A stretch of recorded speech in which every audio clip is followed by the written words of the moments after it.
మిత్రులు frozen embryo ఏంటి, fresh embryo ఏంటి అని అడుగుతారు. మగవాళ్లకు 2 బాల్స్ బయట ఉంటాయి, అందులోంచి స్పర్మ్స్ వస్తాయి. ఆడవాళ్ళకు కూడా సిమిలర్ బాల్స్ కడుపులో ఉంటాయి, వాటిని ఓవరీస్ అంటారు. మగవాళ్లకు ఒక ఇజాక్యులేషన్లో కొన్ని మిలియన్స్ ఆఫ్ స్పర్మ్స్ ఉంటాయి. ఆడవాళ్లకు నెలకు ఒక విత్తనం మాత్రమే వస్తుంది.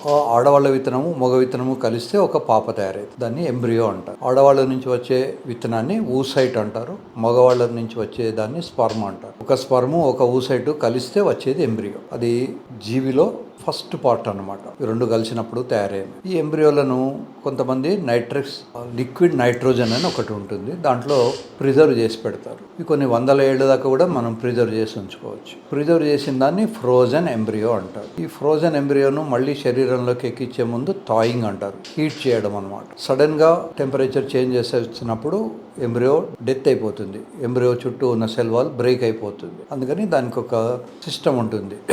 కొన్ని రియేజెంట్స్లో కొన్ని నిమిషాలు, ఇంకో కొన్ని రియేజెంట్లో కొన్ని నిమిషాలు ఇలా ఉంచడం వల్ల అది స్లోగా హీట్ అవుతుంది. అప్పుడు దానికి మళ్ళీ లైఫ్ రీగెయిన్ అవుతుంది. దాన్ని థాయింగ్ అంటారు. ఫ్రోజన్ ఎంబ్రియోను థాయింగ్ చేస్తే తప్ప దాన్ని వాడడానికి రాదు. కాకపోతే ఫ్రెష్ ఎంబ్రియో అనేది మన శరీరంలో తయారవుతూ ఉంటుంది. సామాన్యంగా ఐవీఎఫ్ ల్యాబ్లో అయితే స్పర్ము ఊసైటు కలిపిన తర్వాత 48 అవర్స్కు మళ్ళీ చెక్ చేసి చూస్తారు, అది ఎంబ్రియో ఫామ్ అయిందా లేదా అని. మన కడుపులో ఎంబ్రియో ఫామ్ అయిందా లేదా అనేది మనకు తెలియదు. సుమారుగా కొన్ని 4 to 6 వీక్స్ అయితే కానీ జెస్టేషన్ శాక్ అనేది ఒక పొట్టలో రాదు. జెస్టేషన్ శాక్ వచ్చిన తర్వాత కూడా ఫీటల్ పోల్ అంటారు, అది ఉందో లేదో తెలియదు. యూజువల్గా 8 to 10 వీక్స్ అయితే కానీ కార్డియాక్ పల్సేషన్స్ రావు. 12 వారాలు అయితే కానీ కాళ్ళు చేతులు ఇవన్నీ ముఖము క్లియర్గా కనబడవు. కనుక మనం శరీరంలో జరిగే మార్పుల్ని మరీ ఎర్లీగా రోజులలో గమనించలేము, ఓన్లీ మైక్రోస్కోప్ ద్వారా మాత్రమే చూడగలం. ఇది చాలా మంచి ప్రక్రియ.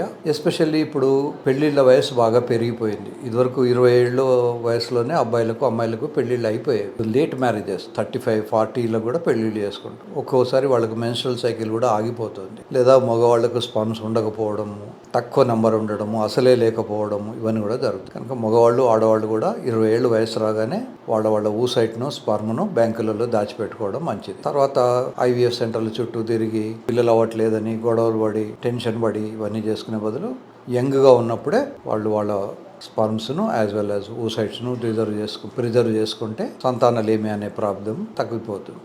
ఇప్పుడు ఈ ఎంబ్రియో మనం ఫ్రీజ్ చేసి మళ్ళీ థాయింగ్ చేసినప్పుడు ఒక్కొక్కసారి ఆ ఎంబ్రియో డెత్ కూడా కావచ్చు. అందుకని యూజువల్గా ఐవీఎఫ్ లేదా టెస్ట్ ట్యూబ్ బేబీ సెంటర్లో వాళ్ళు ఏం చేస్తారంటే 2-3 ఎంబ్రియోలను కడుపులో ఎక్కిస్తారు. మోర్ దాన్ 2 ఉన్నప్పుడు ప్రెగ్నెన్సీలో ఇబ్బందులు ఉంటాయి కనుక మళ్ళీ వాటిని ఫీటల్ రిడక్షన్ అనే ఒక ప్రక్రియ ద్వారా ఒక చిన్న ఇంజెక్షన్ ఇచ్చేసి అండర్ స్కానింగ్ చూస్తూ ఈ అవసరానికి మించి ఉన్నటువంటి ఎక్కువ ఎంబ్రియోలను పొట్టలోనే ఇంజెక్ట్ చేయడం వల్ల వాటిని రిడ్యూస్ చేస్తారు. సో దీన్ని ఫీటల్ రిడక్షన్ అంటారు. ఎక్కువ ఫీటస్లు ఉన్నప్పుడు ఏది సరిగా పెరగదు కనుక 2 కన్నా ఎక్కువ ఉండడం అనేది వాంటెడ్ సిచ్యువేషన్ కాదు.